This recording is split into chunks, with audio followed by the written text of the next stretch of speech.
جہاں جانور کی منڈیوں میں دھوکے اور فریب کے کئی سارے واقعات سننے اور دیکھنے کو ملتے ہیں، وہیں ایسی بھیڑ میں ایسے عاشق اور دل بھر بھی گھومتے رہتے ہیں۔ ایک شخص نے بتلایا کہ وہ قربانی کے لیے جانور خریدنے منڈی گئے اور کئی سارے جانور پسند کیے اور خرید لیے۔ محسن انسانیت آپ صلی اللہ علیہ وسلم کی طرف سے قربانی کرنے کے لیے ایک خوبصورت اور فربا جانور پر نظر پڑی، اس کے مالک سے اس کا سودا طے کیا اور زبان سے نکل گیا۔ اس کی خریداری کا مقصد سرکار دو عالم آپ صلی اللہ علیہ وسلم کی طرف سے قربانی کرنے کا ہے۔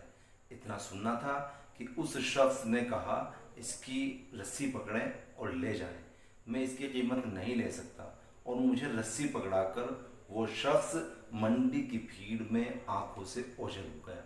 ایک اور شخص بتلاتے ہیں کہ انہوں نے ایک جانور خریدا اور اس میں آپ صلی اللہ علیہ وسلم کی قربانی بھی رکھی۔